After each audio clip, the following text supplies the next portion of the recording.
लिखित में कौन अभाज्य संख्या है। ठीक है, तो इसमें अभाज्य संख्या के हम फॉर्मूला मतलब बताए हैं, बस जस्ट अभी तक देर पहले बताया है कि वैसे संख्या जो एक और स्वयं के अलावा दूसरे संख्या से भाग न लगे, उसी को क्या कहते हैं, अभाज्य संख्या कहते हैं। तो चलो हम लोग ऑप्शन के अनुसार देखते हैं कि अगर मान लेते हैं कि 12 है, तो 12 जो है ये एक से भी कटेगा, स्वयं से भी कटेगा, अब देखो दूसरों संख्या से कट रहा है कि नहीं कट रहा है। 1 12 6 3 2 बहुत सारा संख्या से कटा है, इनकी एक संख्या को छोड़कर दूसरे संख्या को छोड़कर बाकी सब संख्या से कट रहा है, ये कथी हो जाएगा, भाज्य संख्या हो जाएगा, अभाज्य संख्या। देखो इसको 15 का भी देखोगे तो एक से भी कटेगा, 3 से भी कटेगा, खुद से भी कटेगा, और उसके बाद और संख्या से 5 से भी कटेगा। ठीक, तो ये कथी है, भाज्य संख्या है। ठीक, तो इसका आंसर कौन हो जाएगा, बोलो। 23 जो है एक से कटेगा और नहीं तो स्वयं से कटेगा, दूसरा संख्या से कटेगा नहीं कटेगा, तो इसीलिए इसका राइट आंसर कौन हो जाएगा, see the right correct answer हो जाएगा। ठीक है, 9 को तो देखना ही नहीं, जब आंसर मिल गया तो काहे ला ऊपर ध्यान दोगे, मम्मी में टाइम पास करोगे कि। अब इसको तुम लोग बना के देखो,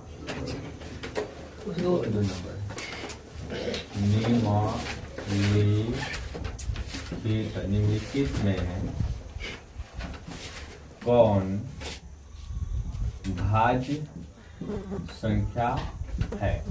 ठीक है, मैं ऑप्शन देता हूं, भाज्य संख्या है ना, तो भाज्य संख्या कौन है। ऑप्शन में 11 रहेगा, ए में 11, बी में 13 रहेगा, सी में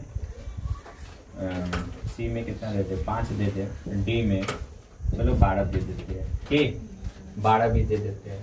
अब बताओ इसका ऑप्शन तुम लोग बताओ, इससे कौन होगा, D is the right correct answer हो जाएगा, नहीं हो जाएगा। चलो हाँ, काहे कि ई तक एक से कटेगा और न तो स्वयं से कटेगा, तो यह अभाज्य संख्या है, यो एक से कटेगा और नहीं तो स्वयं से कटेगा, दूसरा संख्या से कटेगा नहीं, और यो एक से कटेगा और नहीं तो स्वयं से कटेगा। अब ये जो संख्या है दिखाई दे रहा होगा, एक से भी कटेगा, स्वयं से भी कटेगा, दूसरों संख्या से भाग लग रहा है कि ना लग रहा है, लग रहा है ना, तो इसीलिए भाज्य संख्या ये हो जाएगा, D is the right correct answer. देखो इसमें से इस टाइप से क्वेश्चन में एक नंबर तुम्हारा रख हो गया, 100% हो गया। ठीक है, तो सबसे छोटी अभाज्य संख्या और सबसे छोटी भाज्य संख्या का जो गुणनफल होगा बुआ, गुणनफल वो कौन होगा, ऑप्शन में पर सबसे छोटी जो अभाज्य संख्या होता है वो होता है 2। वो कितना होता है बुआ, 2 होता है, कितना होता है 2। अभाज्य संख्या जो सबसे छोटी होता है वो होता है 4, कितना होता है 4, इसीलिए 2 और 4 मिल के गुना हो जाएगा तो कितना हो जाएगा 8 ना हो जाएगा। हाँ, तो see the right correct answer होगा। समझ में आ रहा होगा, देखो क्वेश्चन ऐसा ही घुमा देगा। देखो हम आज सभी बता देते हैं, एक अभी ऐसा क्वेश्चन नहीं छोड़ेंगे।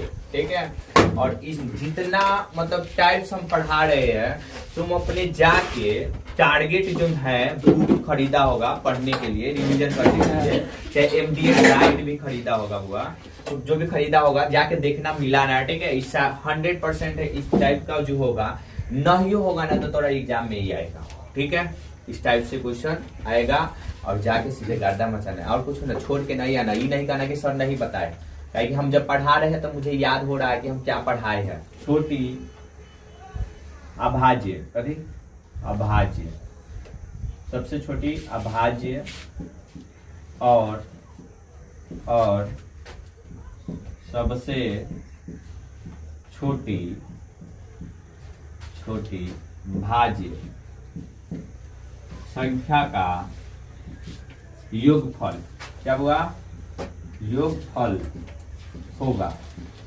योगफल का मतलब जानता है वो, जोड़ दो, फिर गुना करके लिखो, गुणनफल तो अब जानिए गया है कि कितना 2 गुने 4 तो 8 हो गया है। ए में हो जाएगा 2 प्लस कितना हो जाएगा, इसलिए हम डायरेक्ट आंसर लिख देते हैं। ठीक है, सबसे छोटी अभाज्य संख्या तोरा मालूम है कि 2 होता है के, और सबसे छोटी अभाज्य संख्या कितना होता है बुआ, वो 4 होता है। कितना होता है 4। ठीक है, अब कह दिया है कि का योगफल होगा तो योगफल मतलब कथी होता है, जोड़ होता है।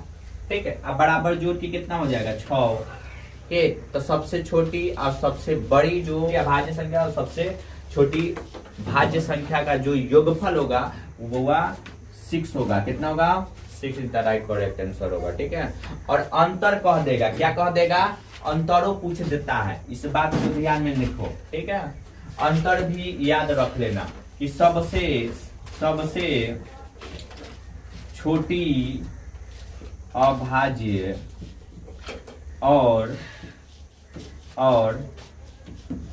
सबसे छोटी